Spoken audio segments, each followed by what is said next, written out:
Welcome back to Market Headline. Indonesia is committed to achieve the Paris Agreement target of the next zero emissions by 2060. And regarding that, the government targets the development of new and renewable energy power projects up to 38 megawatts by 2035. Indonesia is committed to achieve the Paris Agreement target of net zero emissions by 2060 or sooner with international assistance. Minister of Energy and Mineral Resources Arifin Tasrif said that to achieve the ideal targets in national energy security, energy mix and emission reduction, a number of strategies have been prepared in the grand strategy of Indonesia's energy. The plan takes into account Indonesia's energy needs, increasing the trade balance and developing the national energy infrastructure. To support the 2060 carbon-neutral commitment, the energy sector specifically targets the development of new and renewable energy power projects of up to 38 megawatts by 2035. The development of solar energy potential will be a priority in this strategy, that's given the relatively cheap development cost and a faster installation process. IDX Channel reports. Regarding to zero carbon emissions, what is exactly the global carbon emissions target from year to year? And is it realistic enough if Indonesia targets zero carbon emissions by 2060? Let's examine it through these following infographics. First of all, we can see the total global carbon emissions target that is reducing as a year by year.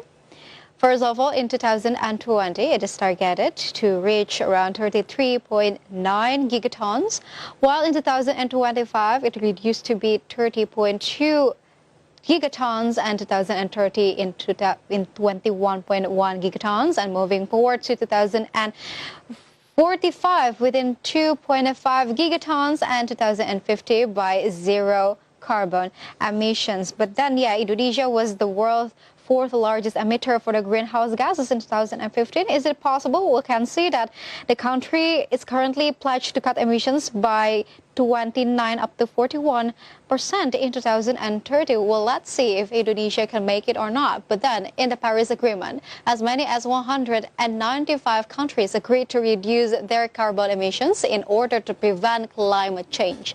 And this includes a commitment to keep the global average temperature rise below 2 degrees Celsius. And Indonesia became one of the countries that signed the agreement, and the country's nationally determined contributions, or NDC, is 29% with its own efforts and 41% with international assistance in 2030.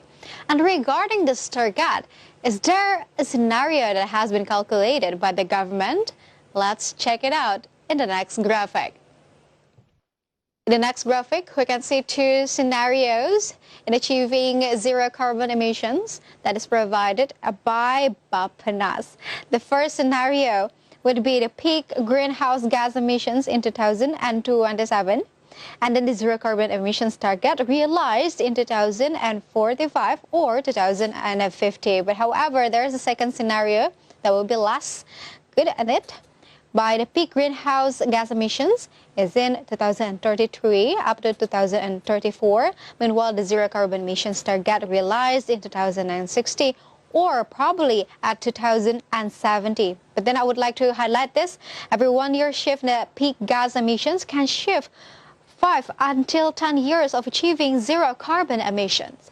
And the coordinating minister for the Maritime Affairs and Investment said that the government wants to accelerate the target of zero carbon emissions before 2060.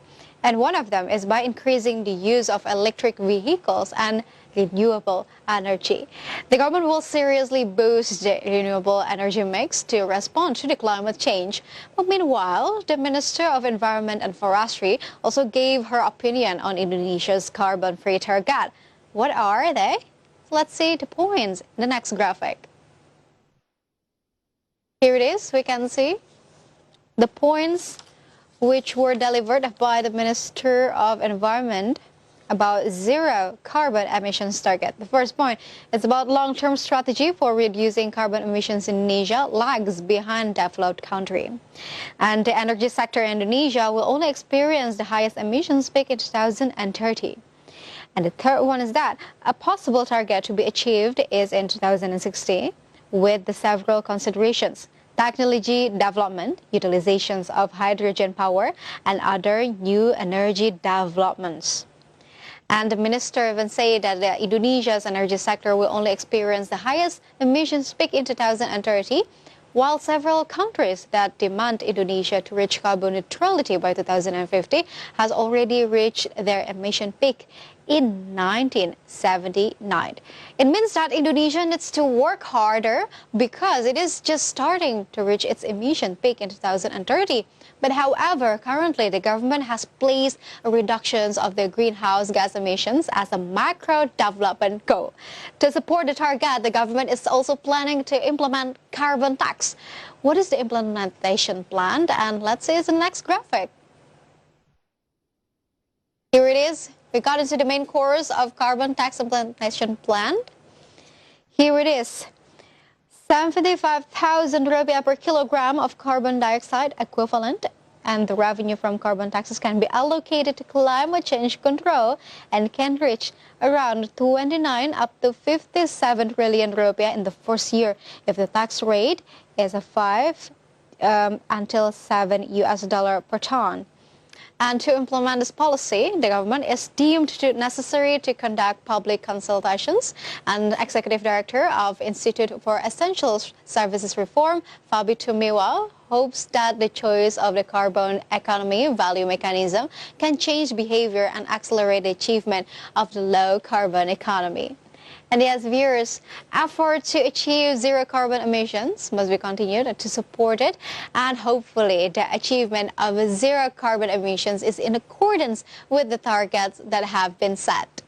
Stay tuned because market headlines will be right back after this quick break.